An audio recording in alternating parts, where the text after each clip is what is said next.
Hey there, friend. I'm genuinely glad you've decided to tune in, and if you end up subscribing, I'll be absolutely ecstatic. Really, nothing would mean more. But enough of that. Let's jump straight in. Jenna Parker wasn't always consumed by the weight of constant fear. There was a time when she glowed, bright, affectionate, and full of laughter. She had married Marcus, the boy from across the street, believing with all her heart that their love could withstand anything fate had in store. And fate tested them repeatedly. Unemployment, endless nights spent comforting crying infants, the unspoken mourning of lost pregnancies, the bleak, numbing fog that settled over her after their second child. Yet through it all, they endured, leaning on one another, holding tight. But time is a quiet thief, and over the years, it began to strip their connection bare. 3 years back, Marcus accepted a job with a tech firm in Chicago. Jenna, once a passionate and beloved high school art teacher, had stepped away from the classroom after giving birth to Ava to fully embrace motherhood. That decision became permanent. Teaching faded into the background, and with it, her identity began to dim. Marcus now moved in a world of innovation and ambition, while Jenna's reality consisted of cleaning up spills, chasing toddlers, and planning dinner. It wasn't jealousy that ate at her. It was the hollow ache of invisibility.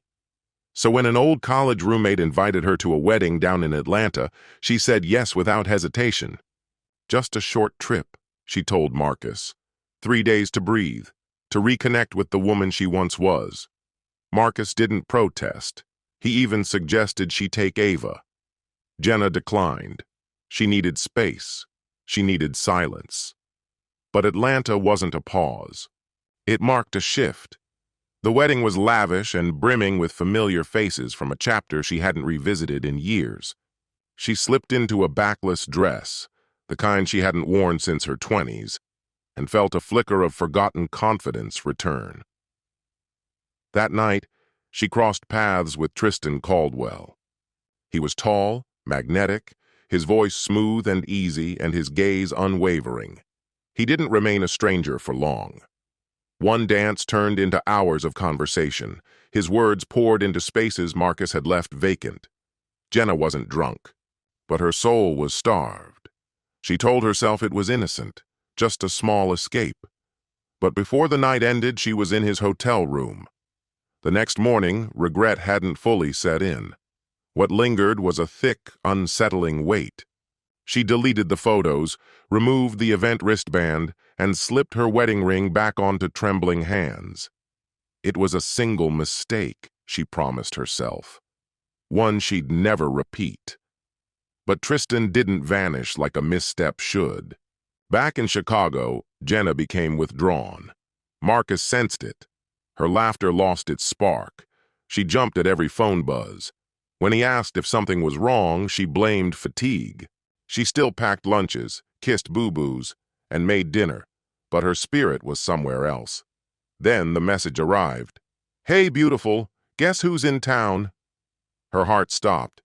She ignored it, then blocked him. But Tristan didn't go quietly. He left a note on her windshield. He sent flowers, the card reading, "Miss me?" Jenna agreed to see him. Only once, she insisted, just to end things. That meeting turned into dinner. Dinner led to another night together. Soon, Jenna was balancing two lives, each pulling her in opposite directions. Marcus remained quiet, but not oblivious. He noticed everything. His past had taught him the signs: an alcoholic mother, a vanishing brother, a deceitful business partner. He knew that betrayal wasn't just pain. It was a trigger, a summons for justice. By the time Marcus compiled the hotel footage, the phone logs, and the bank records, he wasn't furious. He was focused, detached, resolute.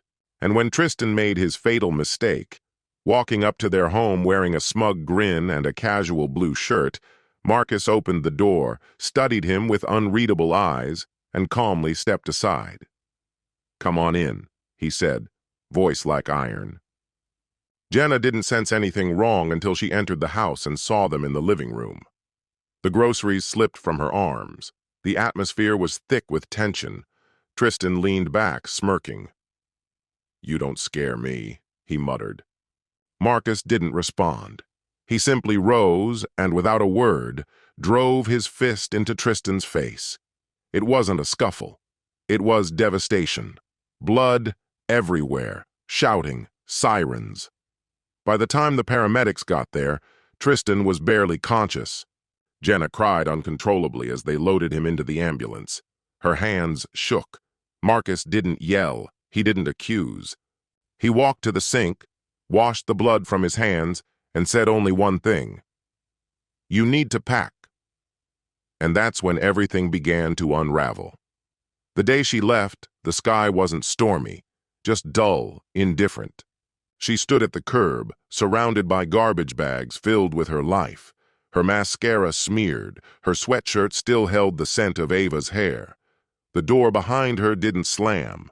It closed quietly, definitively. At her parents' house, they were already waiting. Her mother's stare was icy and hard.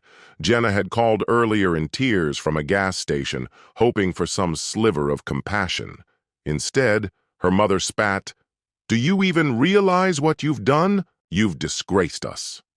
Jenna didn't defend herself. What was left to say? She'd destroyed her marriage, betrayed her children's security. And for what? A fleeting affair with a man who vanished when things turned serious. Because after Marcus exposed everything to both families, every receipt, every message, Jenna reached out to Tristan one last time. She didn't even know why. Guilt? Desperation? He answered. Once. "You ruin everything," he said coldly. "Don't contact me again." Then he hung up and blocked her. Her descent continued. Within the week, her bank account was nearly empty, drained by legal fees and hospital bills. Her lawyer warned her, "He's not just pursuing custody, he's aiming to erase you."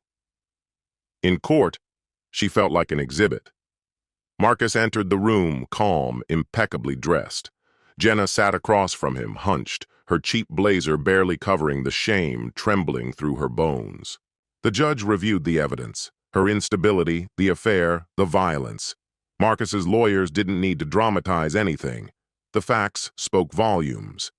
When the ruling came, Jenna felt like she'd been hit by a freight train. Marcus was granted full custody. She'd get only 2 hours a week with her children, monitored by a court official. And worst of all, she was ordered to pay child support. She sat in stunned silence. "But I don't even have a job," she whispered. The judge's voice was flat and unyielding. "Then I suggest you get one," he said without pause. "No spousal support, no shared parenting, no sympathy." Outside the courthouse, Jenna stood motionless, watching Marcus stride away with their daughter's tiny hand wrapped in his. He never once turned around. Time dragged by, first weeks, then months. Jenna landed a job at a rundown diner, scraping plates and scrubbing syrup-covered tables into the early hours of the morning.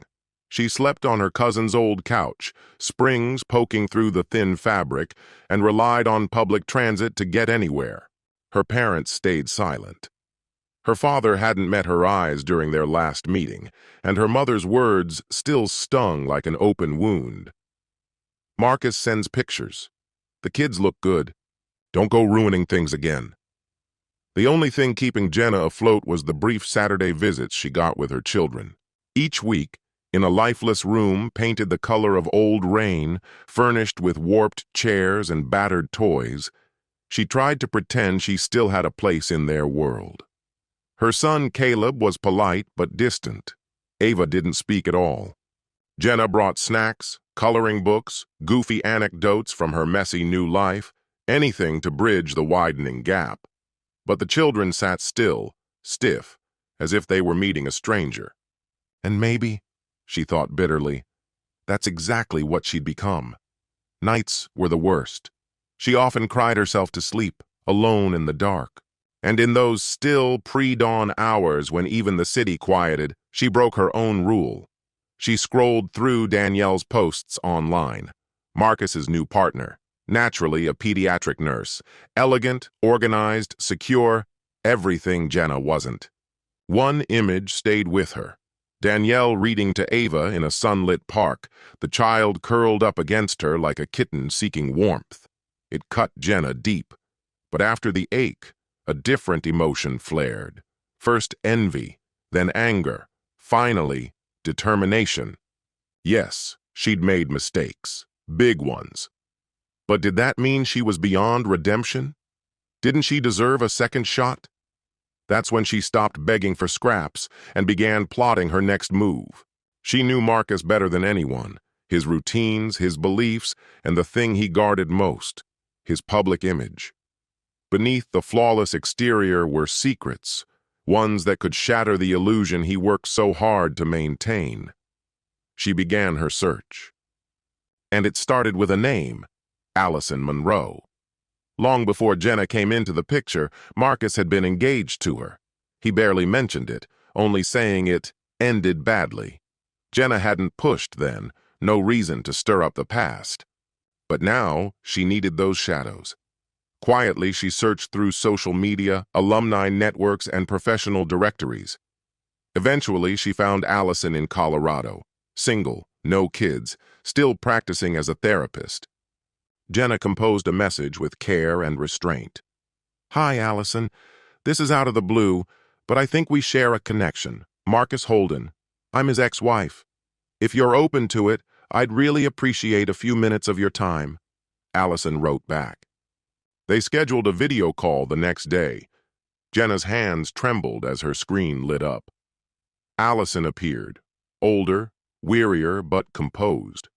Her eyes studied Jenna with a therapist's practiced calm. "I've been waiting for this," she said softly. "Waiting for what?" Jenna asked, barely breathing.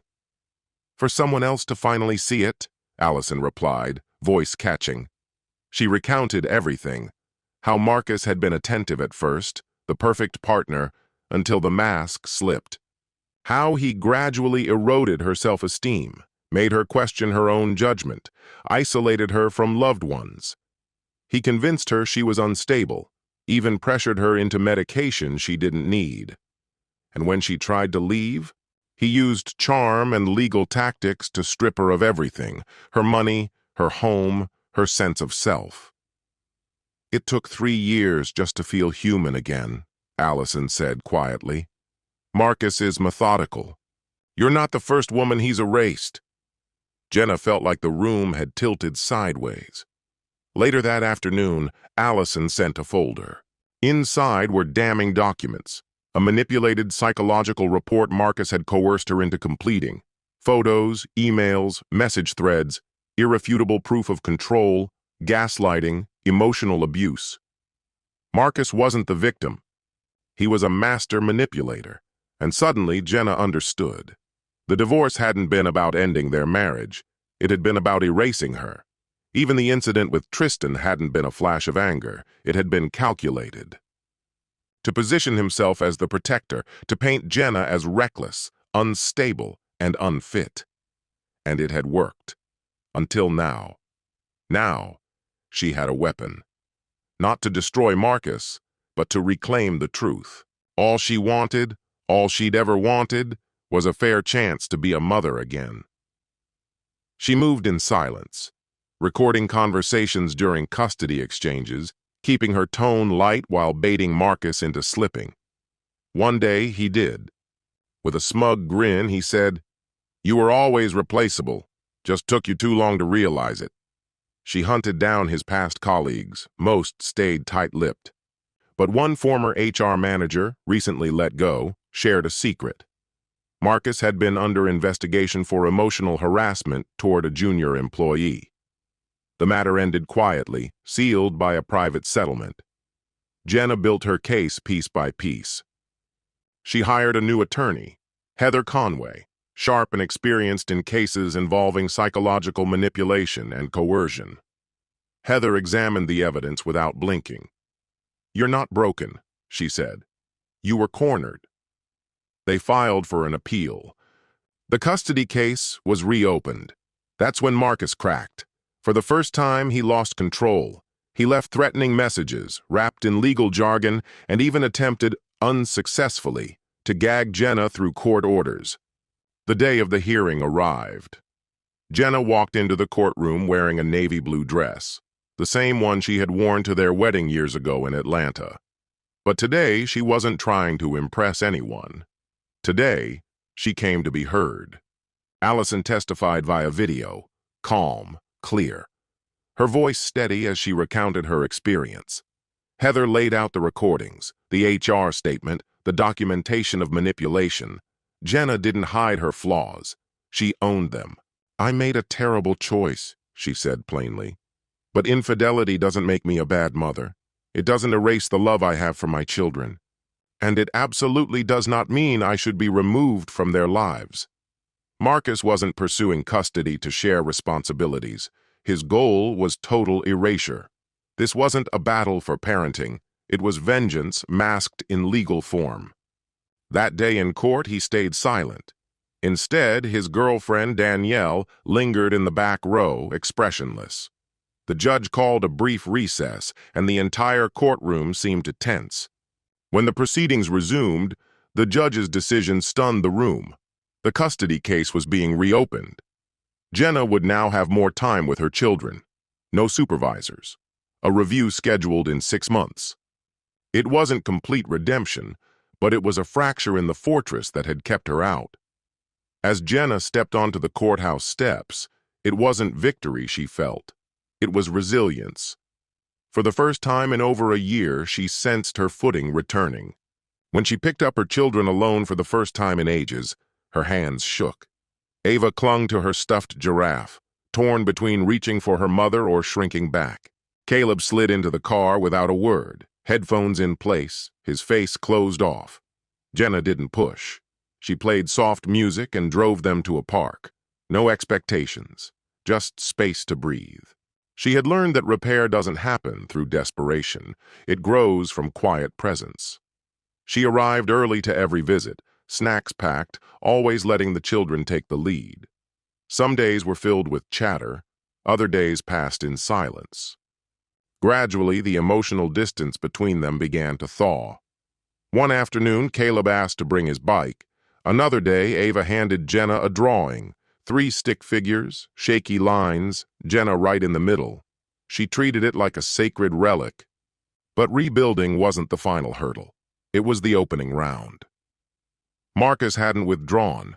He remained aggressive in court, painting Jenna as unstable and manipulative, dredging up her past to cast doubt on her present. Jenna refused to react in anger.